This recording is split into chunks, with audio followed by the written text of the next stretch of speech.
So I got inspired and redid this. So welcome to the weekly vlog.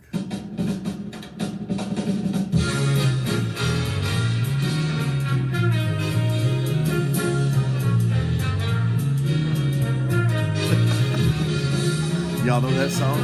No, you don't. You're too young. Welcome, Mike and his guests, Father, Son, and Holy Ghost. I don't have any guests except the Father, Son, and I gotta stop. I will get in trouble. That's the theme song from The Tonight Show, which was like, forget it. You millennials won't get it. Welcome. Oh, Lord, I'm having way too much fun, as you can tell. And I'm doing it like straight up. No drugs, no alcohol, no outside anything. Just joy, happiness, funness. I didn't say fungus, I said funness. All right, well, this is the vlog. I got a few announcements I want to talk to you about really quickly and get right into this and try to keep you. Thanks for giving me a minute. Okay, so here we go. All right.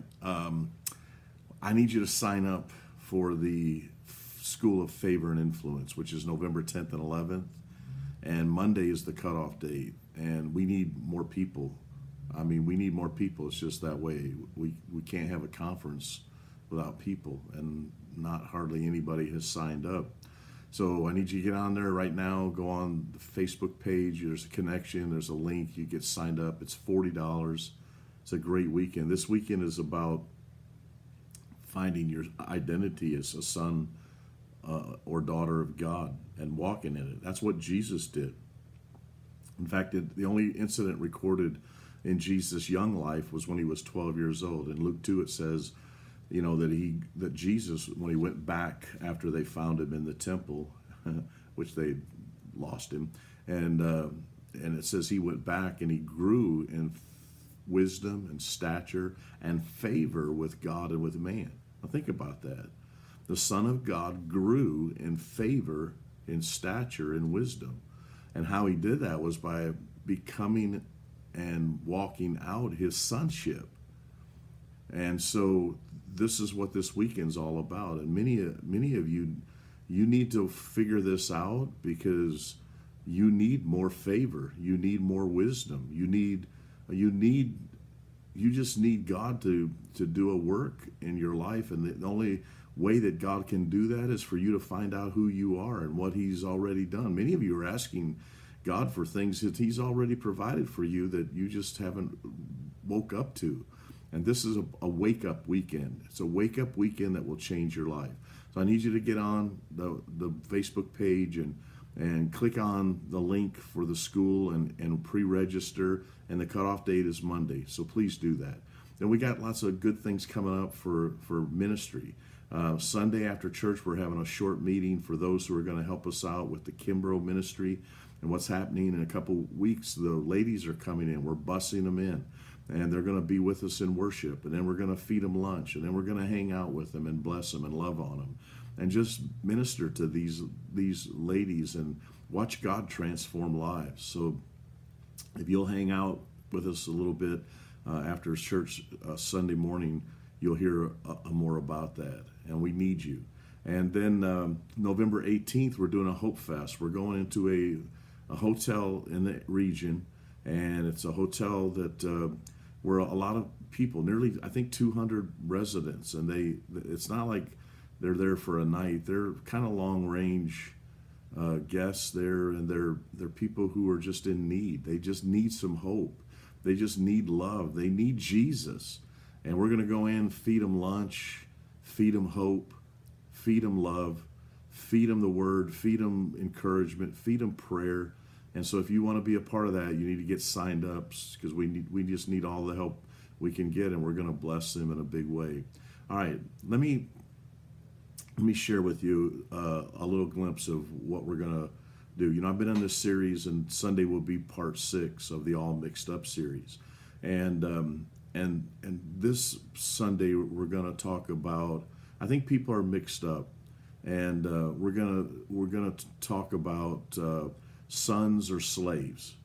Okay, so because a lot of people have a mentality of when it comes to serving God that of slaves and not of sons, and they serve God more out of fear than they do out of love, and they serve God more out of a bondage than they do out of freedom, which sounds really strange, but it's so true. And so we're going to delve into that, and we're going to talk about the father heart of God, and then we're going to talk about how God puts that heart in you and how he wants you to father. And if you're a female, he wants you to mother people. And the way that he fathers and mothers you, he wants you to pass on and father and mother others.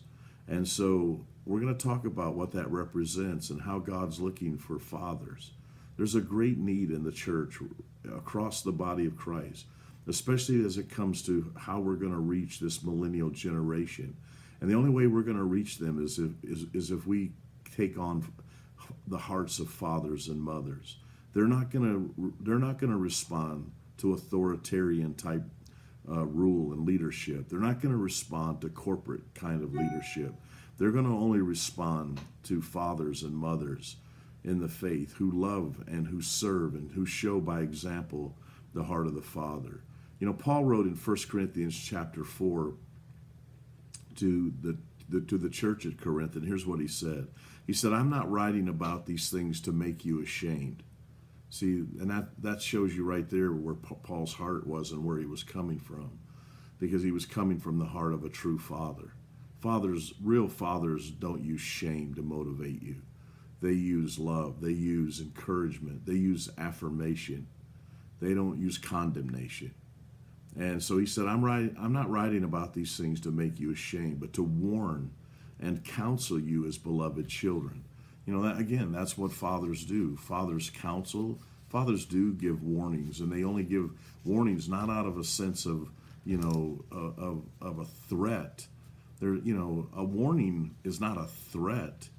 You know, when you hear a tornado warning go out, it's not a threat like this tornado is going to get you. It's that there's the possibility that a tornado could form, and the warning is so you can protect yourself. You can avoid it, and that's so powerful because that's what good fathers do. They see the threats all around us that we can't see, because many of us, in our youthful arrogance and our youthful pride, our youthful ignorance, we don't see what's ahead. But a wise father can say, "Hey, I want to warn you about what could happen here, and I want you to know I'm praying for you, and believing that you will use wisdom and that you will do the right things here and not make the wrong choice." And so this is what Paul's saying. I'm not writing these things to make you ashamed, but to warn and to counsel.